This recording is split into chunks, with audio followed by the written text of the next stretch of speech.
freedom, and they can't take that away. Let freedom ring. It's the American way. And I'm proud to be an American, where at least I know I'm free. And I won't forget the men who died, who gave that right to me. And I gladly stand up next to you and defend her still today. 'Cause there ain't no doubt I love this land. God bless the USA.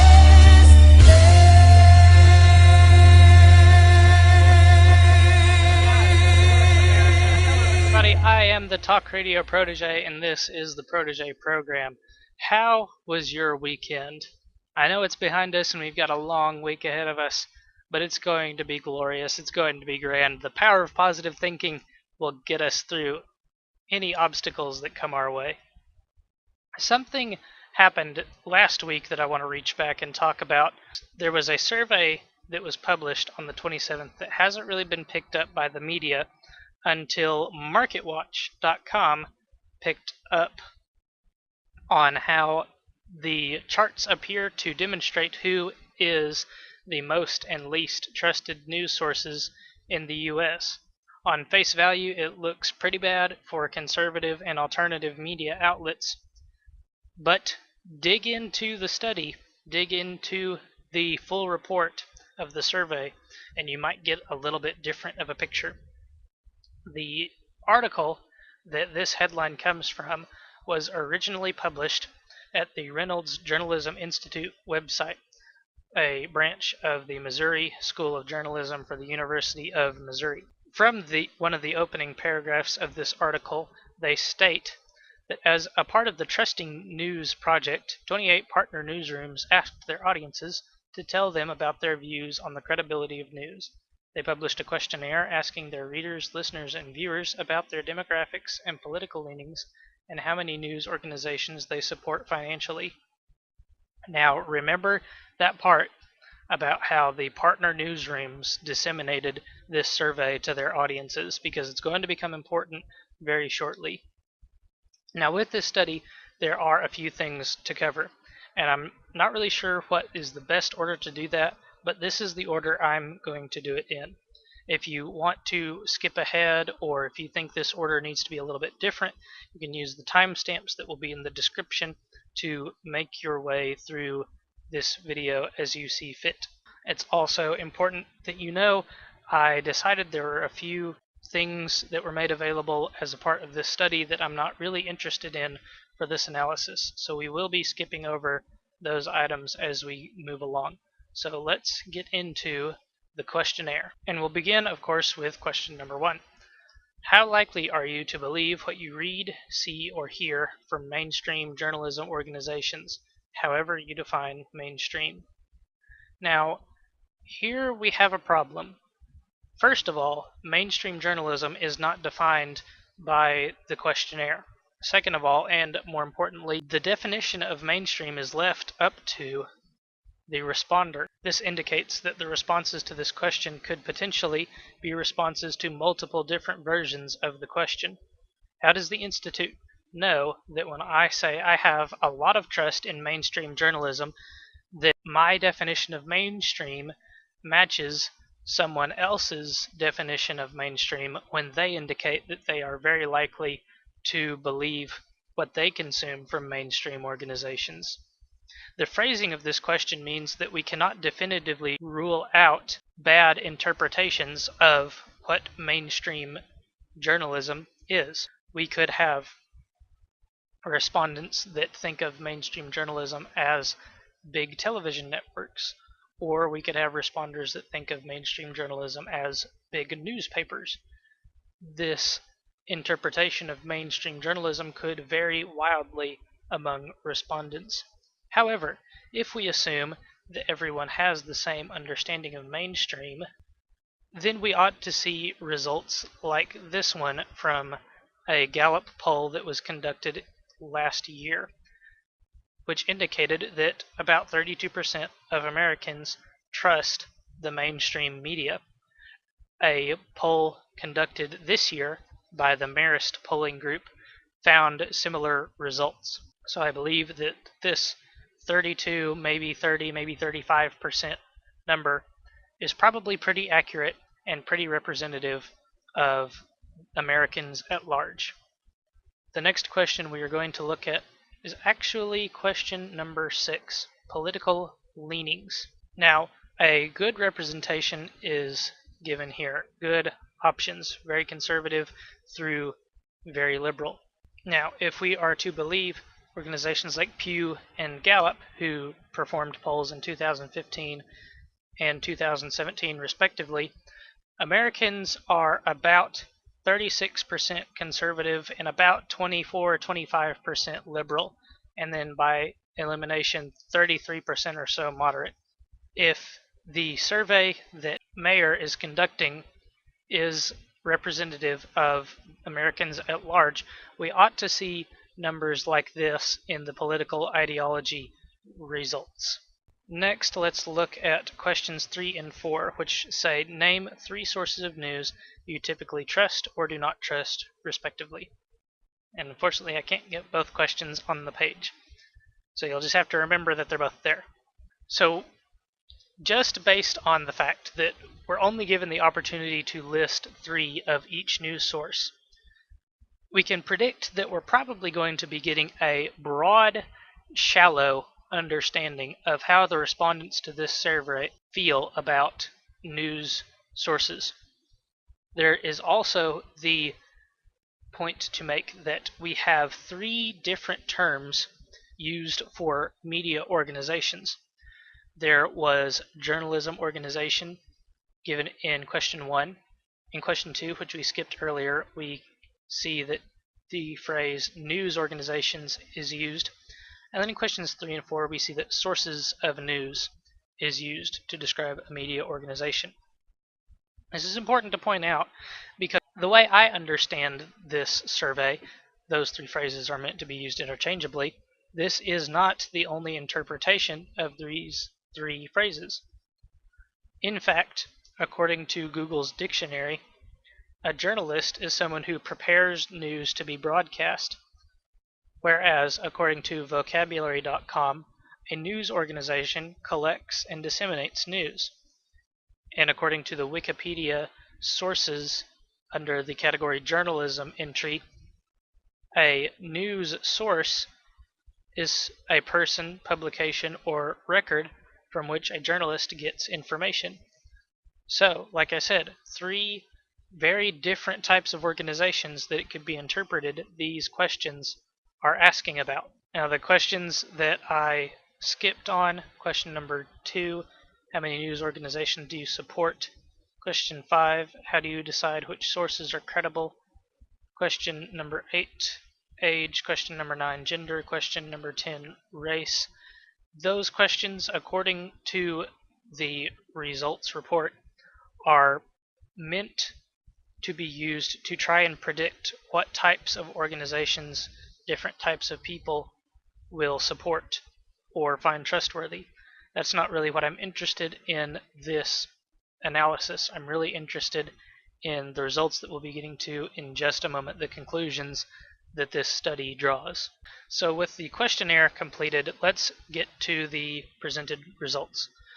First, let's look at how respondents rated their trust in the media. And as you can see, there's a big discrepancy between the results of this survey and the results of the Gallup and Marist results. According to this survey, about 70% or so of the respondents indicated at least likely or higher trust in mainstream media. Very, very different from the Gallup and Marist results that we looked at before. Political orientation, somewhat in the same boat. According to this survey, approximately 45% of the respondents were liberal compared to only about 20% conservative. Again, another indication that this survey is probably not representative of Americans at large. Going hand in hand, remember, with this statement that news organizations that were partnered with the University of Missouri were responsible for disseminating this questionnaire. This seems to indicate to me that the organizations that did the dissemination were majority liberal and had majority liberal audiences. Now let's look at the conclusions that were drawn, the rankings of the news organizations. Take a look at this paragraph. This gives you some idea of how these rankings were put together. These lists show the relationship between positive and negative mentions. The responses were open-ended, and some answers aren't actual news brands. 2 clarification points to make. The relationship that they drew was the ratio of positive to negative responses. For instance, an organization that received 1 positive response and 3 negative responses would have a 1 out of 3 trustworthiness rating. Also, any organization that was not named 10 times or more was left out of the final graph, so we may not even be seeing all of the news sources that were listed. The potential is there that some respondents wasted one of their trusted or not trusted sources by naming a source that would go on to not be included in the conclusions chart. Now, have a look at this. What do you notice right away? Well, for a majority liberal audience, it seems strange to me that Occupy Democrats, Huffington Post, the major television networks would all be rated on the less trusted side of the graph. That seems strange to me. It also seems somewhat strange to me that foreign publications like The Economist, BBC, and The Guardian would be listed among the more trusted side of the graph.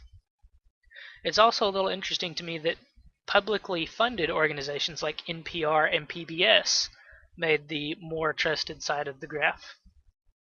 A couple of not surprises, however, are that the Wall Street Journal, Associated Press, Washington Post, and New York Times made it to the more trusted side of the graph compared to publications and sources like Rush Limbaugh, Fox News, The Blaze, InfoWars, and Breitbart were listed on the less trusted side of the graph.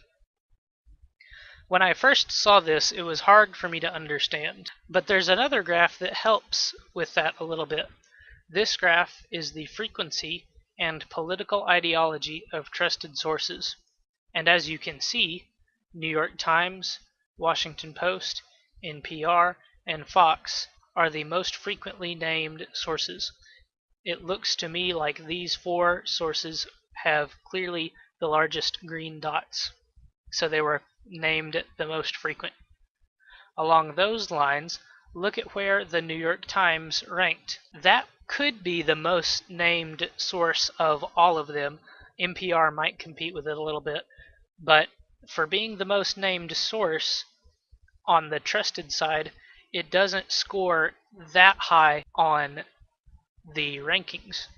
Compare that to Washington Post, which looks to be named even less than NPR, but scored higher than New York Times, which it was also named less than. NPR then, assuming that that is the second place, ranked very near to the top. But Fox, the most named conservative network, named very low on the trustworthiness scale. This indicates to me that when it comes to Fox News, there is a lot of distribution of conservative trustworthiness. There may not be even a majority of conservative respondents that trust Fox, although it was the most frequently named source. On the other hand, we don't have the graph for frequency and political ideology of not trusted sources. It could be that if we could see those numbers, the most frequently named not trusted source by liberal individuals was Fox News, which would, of course, push it into the less trusted side of the graph. Remember, respondents were only given 3 opportunities to name an organization. Name recognition of these organizations is extremely important. It could be that very few liberals know about Occupy Democrats, but very many conservatives do. It could be that very few conservatives know about NPR, while very many liberals do. It could be that many conservatives do not think of foreign publications when they think of media organizations. However, perhaps liberals tend to gravitate to those foreign publications. It's interesting to speculate, but all in all, it is quite difficult to draw any meaningful conclusions. For one, we're not even given a complete picture of the results. Considering that this is a math equation, we're given the results of the mathematical operation, and we're given half of the mathematical operation. So we can guess at what the other half of the operation is, but it's pretty complicated to try and say anything definitively about the frequency of the not trusted sources named.